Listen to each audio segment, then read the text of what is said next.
Currency and money aren't the same thing. Generally speaking, currency is anything with a face value on it, and may or may not be made out of money, which is anything with intrinsic value, that is, value contained within it, usually metal. None of this paper here is money, although at one time this silver certificate was redeemable for money. None of these coins, these recent ones here, contain any money either. Not all money is currency, and not all currency is money, especially these days. When Canada was established in 1867, this was the penny at the time. It was about a ½ ounce of pure copper, and that would have bought you probably a meal or something to that effect. What happened shortly after? Well, this is a penny from 100 years ago, exactly, 1912. 1 Canadian penny. King George on the back. Slightly smaller, you may notice. In 1920, because of inflation, the penny had to be downsized further to the current size of the penny. And over the years, the penny was debased, which means the money was removed from it and it was simply retained its face value, or currency value, of 1 cent, but continued to have less and less and less money in it. In 1997, the penny was further reduced to zinc with a coating of copper to make it still look like a penny. And now, today, we have pennies that are purely steel and have just a very thin layer of copper around the outside, so they have almost no monetary value whatsoever at all. Debasement is the devaluation of currency, and it's a global effect. It is the taking away of real money from the people. Mayer Rothschild, founder of the most powerful banking family dynasty in history, said, "Give me control of a nation's money, and I care not who makes the laws."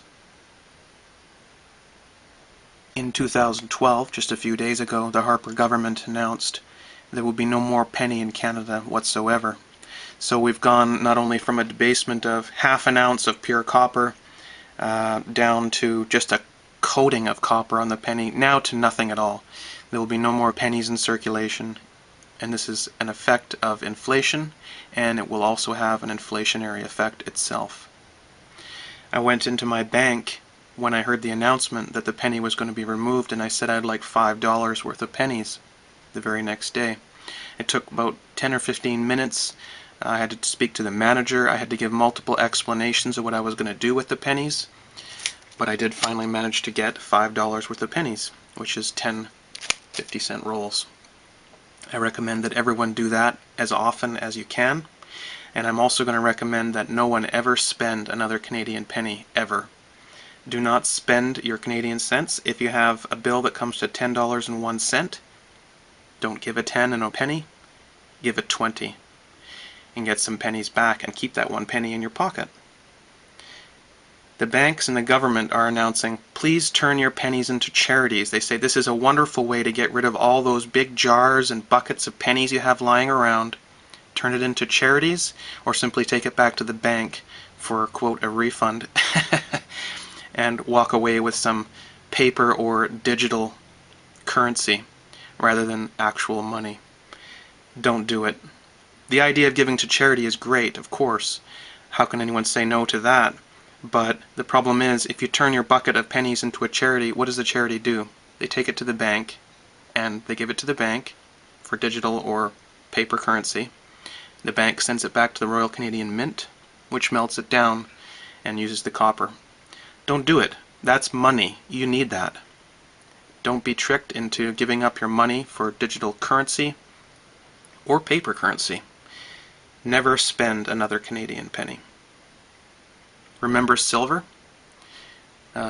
If our parents had done the same thing when silver was debased and then finally removed from currency completely, we would be sitting on a large pile of silver coins right now.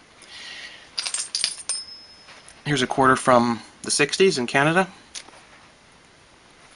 Looks the same as a quarter today, but that's 80% silver and 20% copper. That's a piece of real money.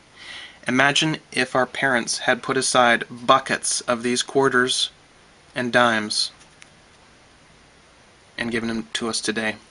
Why not get some pennies and keep them for your kids? I'll put down below in the description box a list of all the years that Canadian pennies have been produced and their compositions, but I don't recommend get rid of any of them. Even the steel pennies that have been made recently with just a tiny plating of copper to make it look like it's still real money. Don't get rid of those at all, just hoard them. As many as you can. I've got not just this $5 worth, I've got several $100 worth of pennies now. And I used to sort them and take out the pure copper ones and leave behind the other ones, but I'm not going to do that anymore. I'm going to keep all Canadian pennies from this point, and I recommend you never spend another one again. Thanks for watching the Dreader channel. Talk to you soon.